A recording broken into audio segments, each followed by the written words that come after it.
Yes, Anandita, please. So thank you, sir. A very good evening to everyone present. We have ourselves a wonderful evening planned. Good Joining with, evening, ma'am.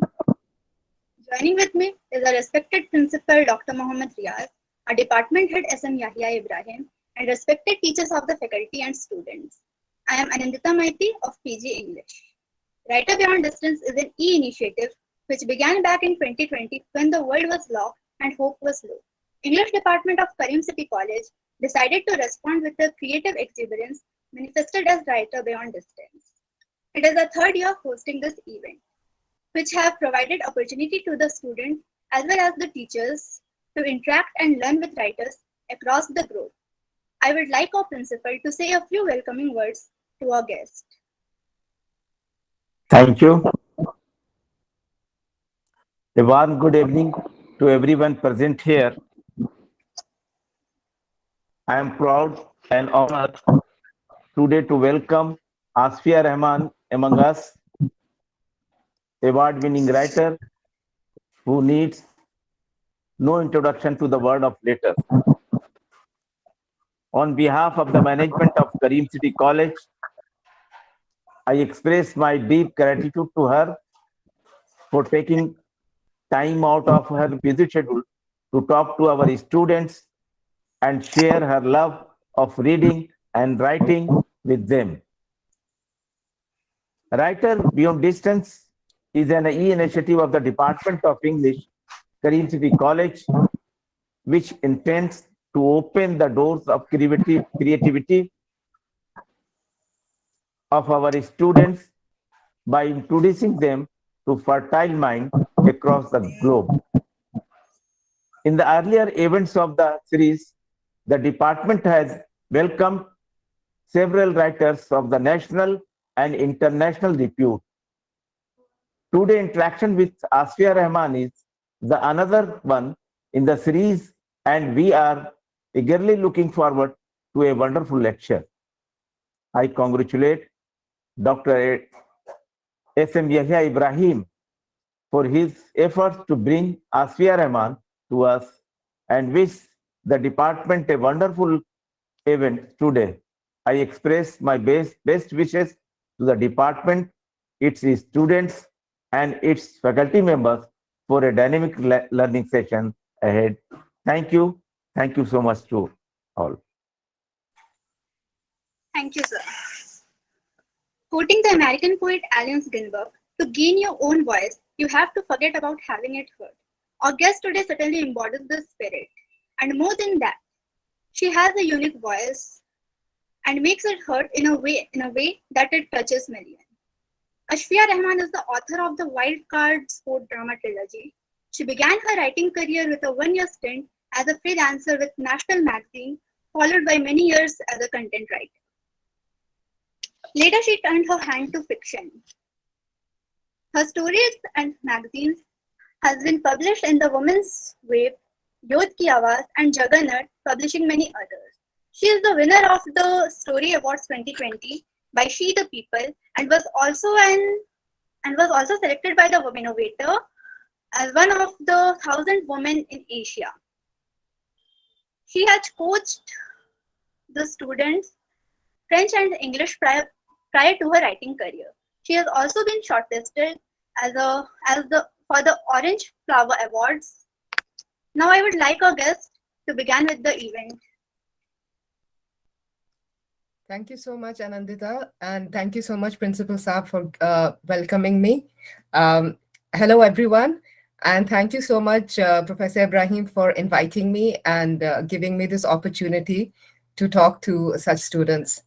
I must tell you that when Professor Ibrahim first contacted me, I was very apprehensive about what exactly can I say to students of literature, because I do not really have a background in literature, and most of these students are those who are spending all their time, actually deep in the study of language, critiquing writers and poets. But then I thought that it is people who spend all their time in language who can really appreciate every aspect of language. And as someone who is an avid reader, I have been reading since a very young age. I come from a family of book lovers. I feel that whether you study literature or not, what is important is a love for languages, a love for the words. Because you see, words are very unique. I mean, if we think of the English alphabet, there are only 26 letters. And yet, these 26 letters can be rearranged in so many ways. There is no end to the number of stories we can tell. We have been telling stories in English for hundreds of years. Sorry, hundreds of years. And there is no sign of stories ending. They will continue to be told for a long time. So, words are very unique in that sense. And words give us a lot of joy because I feel that words are like a portal. What I mean by that is when you are reading something, whether it is commercial fiction, it is literature, poetry, prose, words have the ability to transport you. They can take you to a different time, a different space, a different geographical era, anything. So it is, in that sense, it is a portal. Mark Twain, I think, had said once that there is very little difference between a man who can't read and a man who chooses not to read, because words enrich our lives so much. Uh, I mean, I don't know how many of you have ever studied under ICSE, but I did. And I remember in 10th, we used to study Shakespeare's plays. So it used to be either Julius Caesar or Merchant of Venice. And even now, I can remember the words I have read merely because Shakespeare is such a great writer. He literally transports you to that era of how people were talking and, the socio-cultural milieu. And in that sense, I think words bring us a lot of joy. And I also think words are, very unique because of the fact that words convey so much. Words convey emotion, they convey certain actions. And what is beautiful is that each word is unique. So when I am reading something which any person has written, I know exactly what they mean because I know what that word means. And if you think about it, each word, it signifies something unique. Words may have synonyms, like a lot of words have synonyms, but you will all agree with me that each synonym, while it may mean the same thing, it means it in a different way. For instance, take any word like anger. Anger and rage may mean the same thing, but when you use them, there's a different emotion connected with them. So there are so many different words, and we use them in so many different ways. Different languages, of course, further enlarges the whole question, but words enrich our lives. And that is what I wanted to talk about when I mentioned, that the title of The Joy of Words, how they enrich our lives. Of course, poetry is maybe one of the best way of seeing how much words can convey. But even in prose, when you read certain books, there is a lyrical sense of beauty in the words that has been used. For instance, anything written by Amitav Ghosh, you enjoy it not just because of the detailed stories that he tells, but his choice of words. Many people can tell the story. I mean, one of his famous books is The Hungry Tide, which talks about basically, a small ecosystem which exists in the Bay of Bengal around Calcutta. But the words he has chosen to tell it make that story seem so beautiful, even though he is talking of, very poor people. In some cases, they are very helpless, they are frustrated. But the words he has chosen gives you a sense of beauty, even in the story, which is in some parts very sad. And as a reader, of course, you enjoy that so much, just understand, just being able to appreciate what the author has said. But as a writer, I can tell you that it adds more to that. Words add layers and textures. And so as a writer, you have to pay a lot of attention to the right words you choose. As students also, you must have noticed that sometimes when you are writing and you pause because the word you have chosen, it is not conveying the exact meaning you are thinking. So you think about it, that no, this word is not the exact word I want to say. And you try to choose and you spend some time. And when you choose the exact word, you feel a sense of joy because this is exactly what I want to say. So as Anandita mentioned, I started off writing nonfiction. I have worked for many years as a content writer. So when you do content writing, you have to choose words very specifically because you are writing something for someone else. And so that is a very different thing. But when I write under my own name, I would like to share more about my journey as a fiction writer. So when I write under my own name, I have to consider many things. So for instance, my first book, which is called The Wild Card. And here I'm going to take a pause. I hope no one minds, but my publisher is always telling me that you have to do more publicity of your book. So I am going to just take 1 second of your time to tell you that my book, it is called The Wild Card Trilogy, published by Half Baked Beans. And it is available on Amazon in case anyone wants to read it. But when I was writing, I realized that choosing your words is so, so important because it defines the voice of your characters. So my first book is about uh, a single father. He's a retired tennis player and he has a young daughter who is around 5 or 6 years old. So when I was writing that, uh, one of the things I had to really look for was how do I find the words which will help me choose the right voice? How would a 5-year-old girl talk? How would a 40-year-old single father talk? And so there, words become very, very important because you have to show the relationship. If you observe in society these days, you will see that, one thing you will see when there are families where there is a single daughter, those the fathers tend to be very protective of their single daughters. And there is a certain age, like when girls are 5 or 6, they have their fathers, like their fathers are terrified of scaring their daughter because that is a very precious and unique relationship. So you have to find the words to say that kind of thing, to express the emotion that would exist. Now, this story is all three of my books are sports dramas, which means that they are based on life with the backdrop of tennis. So the first book in the series is the story, like I said, of Karan, who is a retired tennis player. He's a single father. But it is basically the story of a man who is trying to bring up his daughter and the relationship that builds between the two of them. So you have to put yourself into the shoes of the character. And so the choice of words becomes very, very important.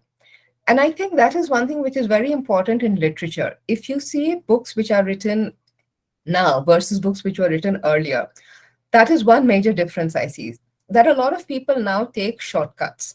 A lot of commercial fiction, you will see people write books where they have a very good, very rich, very heavy vocabulary, but it is not what the character would use. So if I am writing a story where my character is a 10-year-old, that person will not be using the same vocabulary as, say, a retired government officer. And that is a shortcut which many new writers take, especially in Indian commercial fiction, where we have so many books being published. And a lot of the time you will see, people are being told that you should have a good vocabulary. A good vocabulary does not mean, using difficult words. A good vocabulary means using the right word at the right point of time. Sometimes the simplest words are what is most important.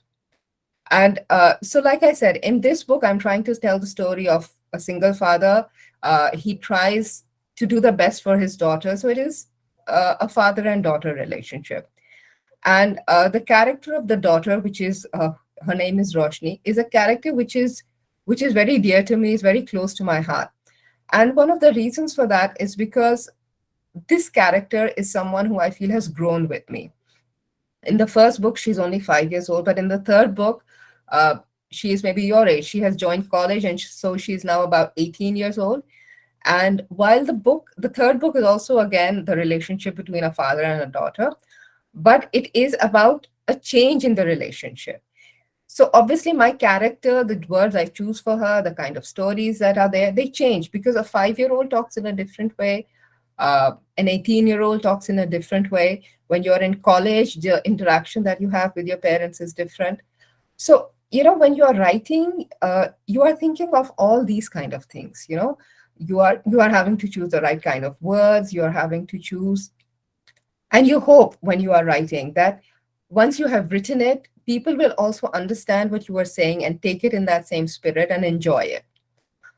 So like I said, the first book was about a single father. The second book is about a young girl who has a dream of playing tennis, uh, and who comes from a middle class family. So in middle class families, the highest importance is placed on education, and sports is not something that we as middle class families place a lot of importance on. And so it is about a girl's struggle on how to fulfill her dream. What are the opportunities she gets? How does she use those opportunities? And how much is she able to achieve her dreams? The third book, again, like I said, is the story of Roshni. And one thing I should share here is that Roshni's character, very simply, is a young girl who was paralyzed at birth. So she cannot walk. So I have also, tried to show that when you have persons who have different abilities, how do they interact? What is their story? Because all three of these characters you will see are uh, they are different stories. They are the stories which are not very popular. And that is also another thing which I love about stories, that you get to tell those stories which people maybe don't think about, but when you start reading them, you realize that these stories are also important.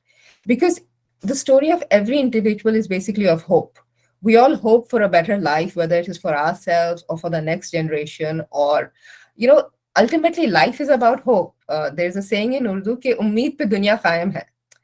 So that is a fact. We are all hoping that tomorrow will be better. We are hoping that if you're a student, your paper will go off well, you will get good marks. And so that is one thing which words help us. When you read a book and you read about a character who has gone through a certain cathartic crisis, it gives you also hope in a certain sense. It gives you happiness. And that is, I think, one of the things which I feel is the beauty of literature, that no matter what you read, no matter where you read, it adds something to your life. And that I mean in the sense of simply reading. Because these days, those of you who are active on social media, and I would think that is nearly everyone in today's generation, you will see that there's, a lot of stress these days on nonfiction. That, read these 10 books to have a better life, and this book will change your life. But somewhere we seem to be forgetting that there is a joy in reading without any purpose. You know, don't read a book just to change your life. Read a book because you enjoy it. Read a book because it is beautiful. That beauty will also add to your life. And that is something which stays with time. Like if you look at the classics of English literature, they are classics because they have stood the test of time. They are not giving you any direct lessons on life, but by what the characters have gone through, you learn, they add to your life, like, and especially if you read unabridged classics, which those of you who are students of literature would have read, but there are many of you who might not be students of literature. And I always say that, a classic has stood the test of time because the idea behind it or what it's trying to tell you is timeless. Whichever classic you pick up, you will always feel connected to those characters. You can pick up, say, Russian literature, and that is something which I discovered during the pandemic. Because I always used to feel that Russian literature is very dull, very dreary. And then I read Crime and Punishment, and I read short stories by Tolstoy, by Chekhov, and I realized there's so much life in them. And there is a reason why Tolstoy stands the test of time, because his stories are always unique. The one of the most famous opening lines is Tolstoy's, that all happy families are happy, but each unhappy family is unhappy in a different way. I mean, I'm paraphrasing it because I don't remember the exact words, but it's a very famous line. And that is why, that is why I think reading for the joy, reading just for pure joy is very, very important. And that is something which seems to be getting lost. We see people saying, I will read this book and this is what I will gain. But reading in itself will bring you joy, and it will add so much to your life that it is something which is worth cultivating as a hobby. And that is something which, that I love to read, like you said. And I think everyone who likes to write also loves to read, because you cannot be a writer if you do not enjoy reading. That is like being a chef who doesn't like to eat. It's just not possible for you to appreciate it in that sense. And apart from, of course, the 3 novels that I've written, I have written a few short stories, which have been published on many different platforms. And I find that short stories have a very different charm. Someone, I don't remember where I read this, but someone had explained it very beautifully. And that's just something which I like to share, that a novel is a long journey that you take with someone. A short story is like a passenger who got on at one station and got off at the next. So you share a little bit of their life, but you only share that little bit. And yet it piques something in you. It is in itself a complete story, but it is not as detailed. And writing short stories gives me great pleasure because you can just explore so many different formats. You can explore different stories. Not each story becomes a novel, and not every story is even meant to be a novel. There are some stories which are meant to be short stories. Like, for instance, of course, one of the most famous short story writers is O. Henry, and his stories are beautiful, but you cannot imagine any of them becoming into a novel because they're not really that long. But short stories are something which are meant to be appreciated, and which are meant to be loved simply for the nature of what they bring to you. And so when I'm writing short stories, I often pick them up from observations of life in general. And that is something which you will see with a lot of writers. Every writer is very good at observing society, at paying attention at what is happening around us, because that is where we get our stories from.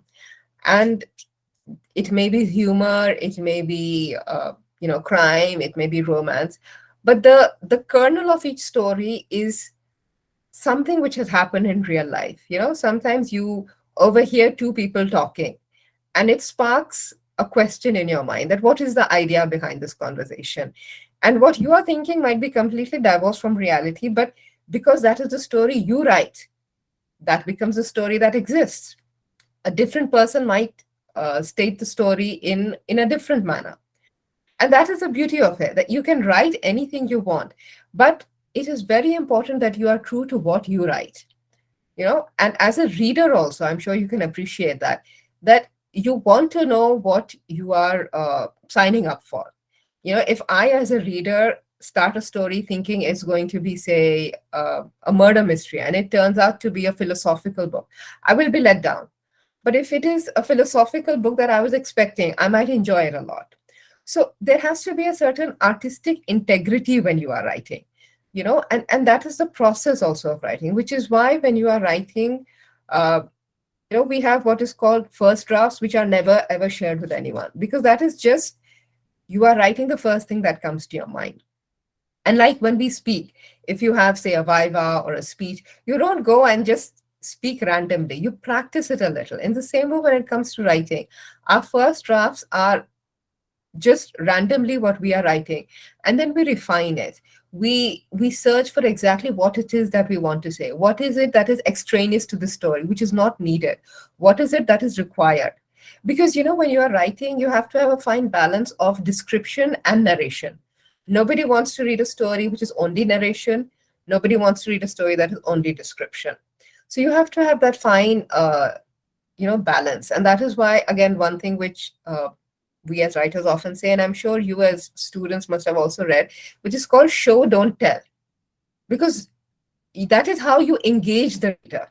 And a good book will always have tiny gaps which you as a reader are filling up, which is why you are so totally engaged in it. If you pick up any book that you like, you will see that unless it's a children's book, the protagonists are not described in great detail. A children's book will describe the protagonist as this color hair, this color eyes, and everything. But for adults, we don't describe everything. We will give maybe one or two characteristics.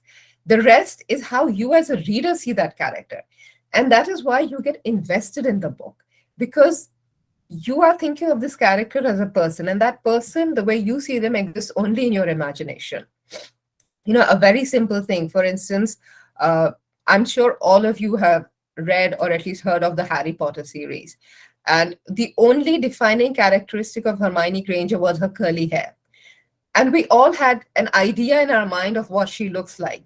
It's only when the film came out that everyone started thinking of, say, Emma Watson as Hermione. Otherwise, the defining characteristic was just her curly hair. That's it.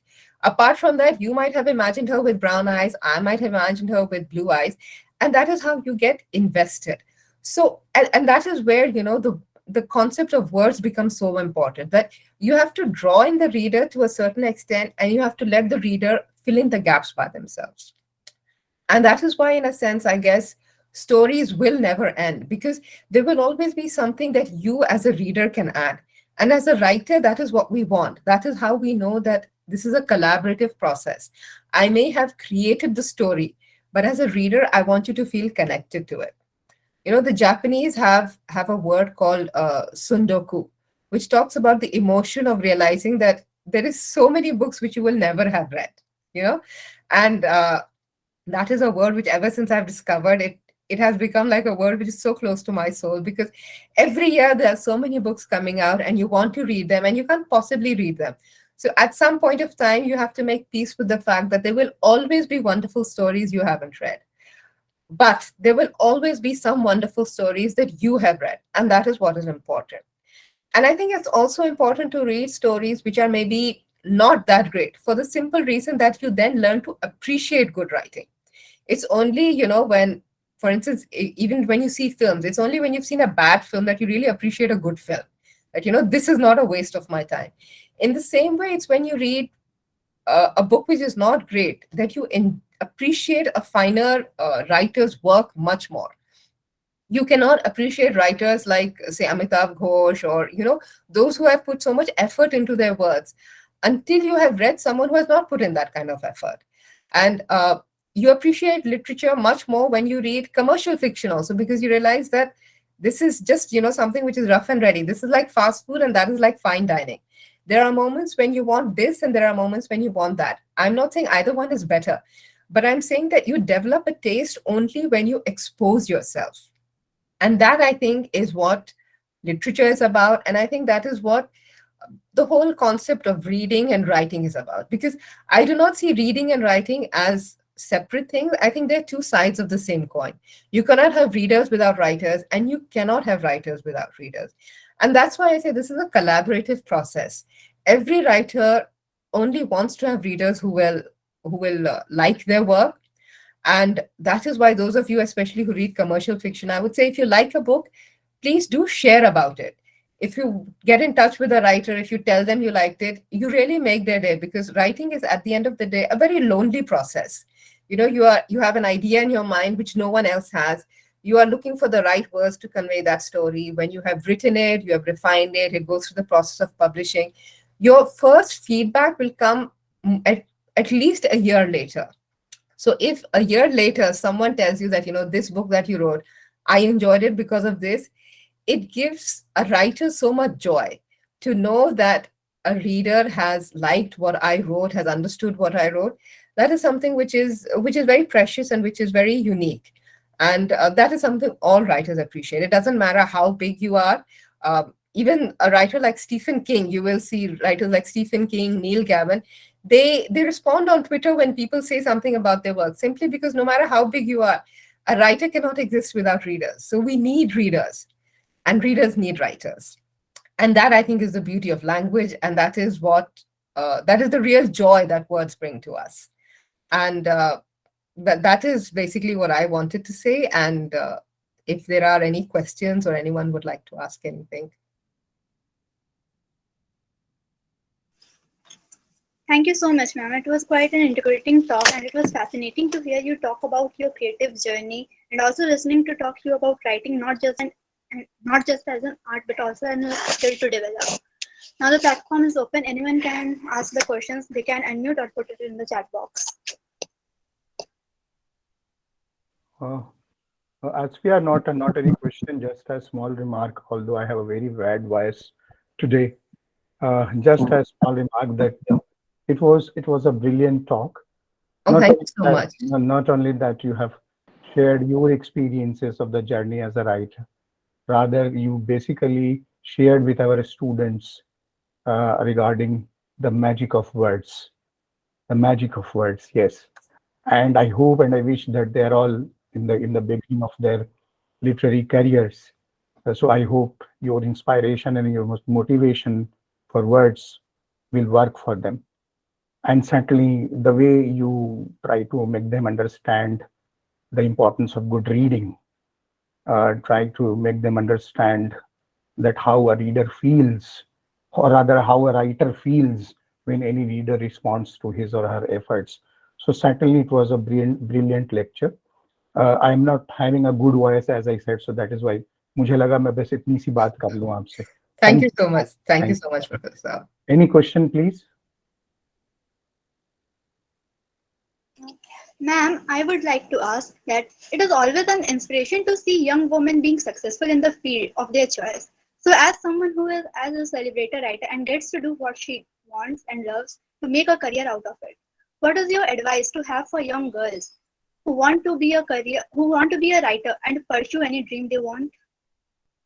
Well, the first advice I would give is make sure that you read a lot, because that will help you develop your craft as a writer. My second advice will be, especially those of you who are, say, students and who are still starting off as your career, take every opportunity you get to write, because that is how you will understand what you are best at. Because as a writer, you will have to make choices. Am I better writing, say, poetry or prose? Am I better writing things which are non-fiction or fiction? And you will not know that until you actually take up those opportunities. And I would say, as a student, you have the best chance to take it up because you have nothing to lose. Take every opportunity that you get to write. Even if you don't get published, or even if you don't win that contest, it doesn't matter. Simply the act of writing will help you understand what is it that you enjoy and what is it that you're good at. I will also, however, qualify that if you are looking to make a career out of writing in fiction, I must very honestly say it is not a very financially rewarding career. In India, especially, writers don't make a lot of money. So there's a very famous writer called Anjali Wajid who gave one piece of advice in her lecture. She said, if you want to make money as a fiction writer, you can do it in only two ways. One is you start off with a lot of money. आपके पास पहले से पैसा है, so it doesn't matter. The second is you make it a point to publish very frequently. The more books you have coming out, the easier it is. But those of you who know Anjali Bajad is a very prolific writer. I mean, she writes like 8 to 10 books in a year. So very few people can be at that level. So if you want to write as fiction, please don't think that you will start making money from the beginning. It's only the more you write, the more you make money. And don't ever get disheartened.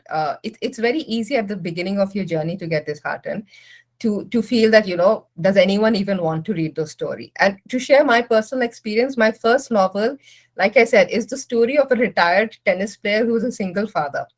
When my book was released, and I was very lucky to have Zafar Iqbal, the Indian hockey team captain, at one time, he released it. And he also asked me, he said, कि बेटा आपने cricket पे क्यों नहीं लिखा, why write on tennis? But that was the story which had come up, and I'm so glad that that book has done well. It did well enough for me to justify a trilogy. So there are always people who want to hear the stories which are maybe not very popular. So if you want to make a career in writing, you should take every opportunity that you get, A, and B, you should not get disheartened. Write until you find your voice, because that takes a bit of time. Thank you, ma'am. So now I would like to invite Hema to give the vote of thanks.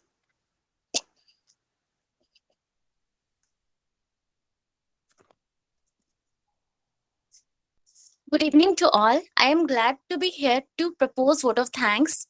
It has been great honor to be a part of this wonderful event. On behalf of the department, I would like to extend my heartfelt gratitude to our chief guest, Ashifa Rahman ma'am, for accepting our invitation and for being there with us today. Your thoughts are really inspiring and motivating for us, ma'am. A special thanks to our principal, sir, Dr. Muhammad Riaz Ali, sir, and head Dr. SM Ibrahim, sir, and all the professor of our department for their valuable contribution and encouragement in all of our efforts.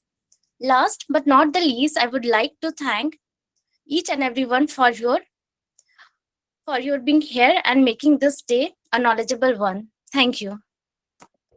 Thank you so much for giving me this opportunity. I've really enjoyed it, and I hope all of you have enjoyed this lecture. Ma'am, excuse me. Yes, there is a question, I think.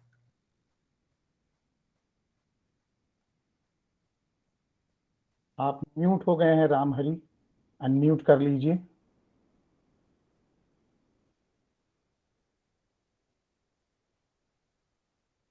Ram Hari, please unmute yourself.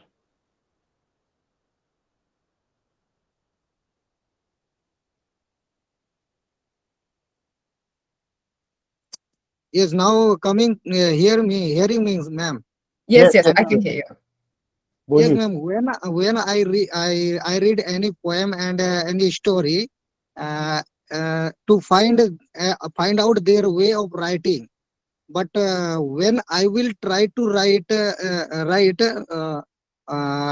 story, then I don't do. So how will I do to write and practice it properly? See, I think one thing is very important, that you should not try to copy any writer's style. Okay, Yes, because the minute you try to copy, you are losing your own voice. I think what is very important is that you should write what you want to say. It will not be perfect. There is no writer who writes perfectly in the first go. Stephen King is one of the most popular writers. He says, I don't share my first draft with anyone because it is rubbish. So, we are much newer writers compared to someone as commercially yeah, successful as Stephen King. So it does not matter if it is not the way you want it to be. Write it and keep on trying to improve it. Reading is not to copy anyone, but reading is because it will spark something in your mind. You know, आप एक चीज पढ़ेंगे, आप वैसा नहीं लिख पाएंगे, but जब आप कोई दूसरी चीज लिखेंगे तो आपको याद आएगा कि उस ऑथर ने ऐसा लिखा था. He used yeah, this kind of metaphor, he used this kind of simile. And I will say one thing, which I mentioned in my lecture also. Try to write in the most simple form you can. One of the biggest problems is that when we start writing, we try to use what people call big words. Don't do that.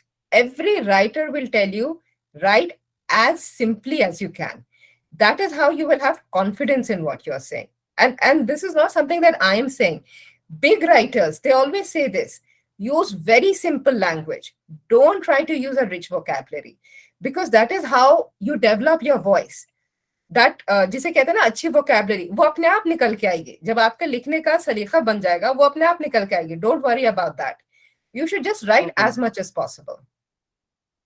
okay, ma'am. Thank you, ma'am, and thank you, sir, also. You're welcome. Ma'am, Okay, I I will. have a questions, ma'am. Ma'am, Yes, what was please. your driving force to come in the field of writing? Um, you see, when I was young, I like I said, I'm an avid reader and I have always loved reading. So for me, I think as a child, there was this desire to be a writer. I used to write for my school magazine, later on my college magazine. When I started working, that kind of just got lost.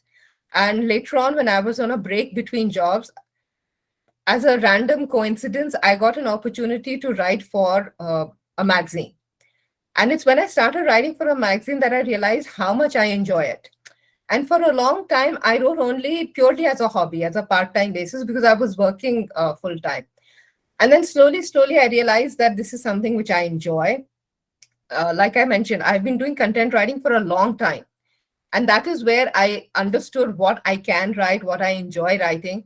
And so that is how then I shifted completely to a career as a writer.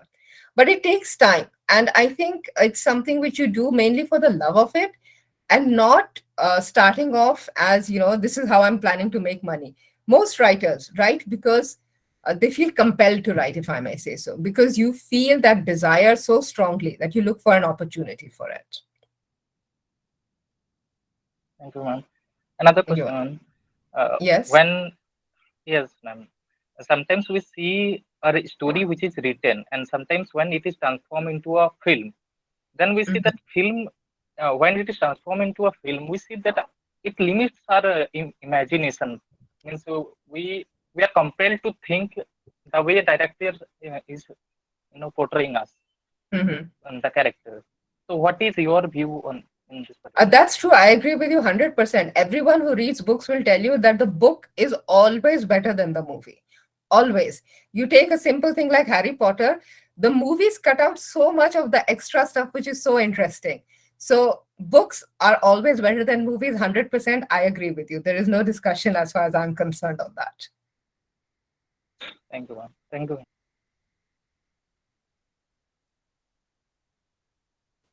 All right. So I think that there is no question now. Is there anyone who wants to ask?